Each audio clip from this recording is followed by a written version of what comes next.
Hi, first grade. It's Mrs. Becker, and I wanted to read you a book that I love. I love the pictures, and it's just a really well-written book, and it's called Over and Under the Pond. I bet some of you have already read this, by Kate Messner.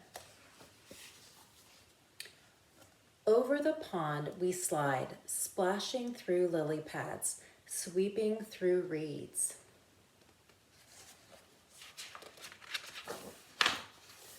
The water's a mirror, reflecting the sky, sunshine and clouds, then a shadow below. What's down there, I ask? Under the pond, Mom says? Under the pond is a whole hidden world of minnows and crayfish, turtles and bullfrogs. We're paddling over them now. Over the pond, we skim past tall rushes.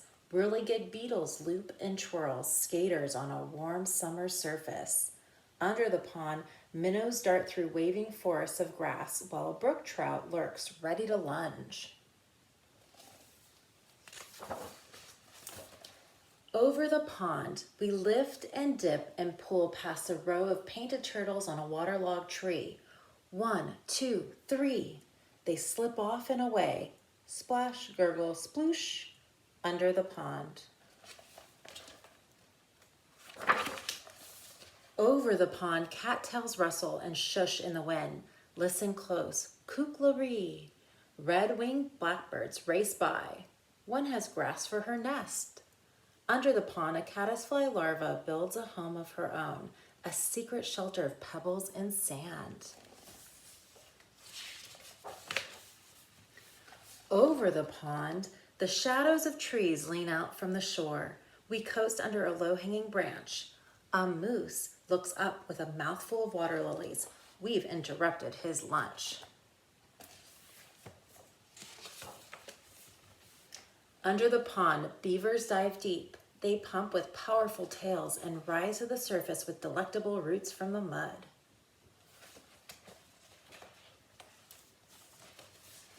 Over the pond, the wind gives us a push and stirs the light dappled leaves on shore.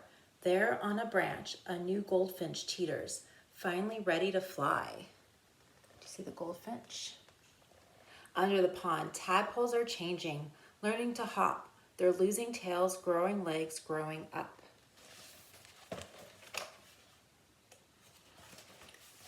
Over the pond, there at the shore, tall and silent and still, a great blue heron stares down into the deep. It tenses, takes one long step,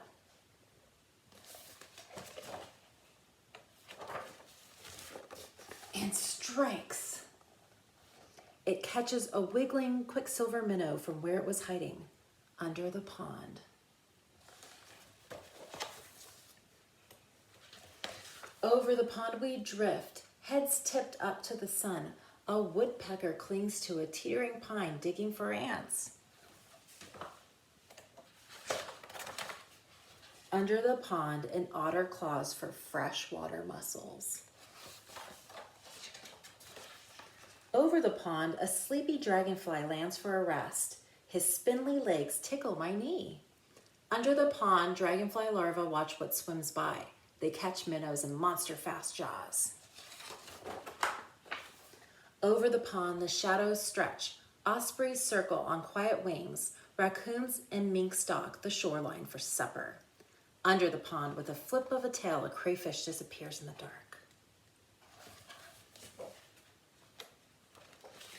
Over the pond, we head for home. We glide, swish bump, right up onto the shore as a far-off loon calls goodnight.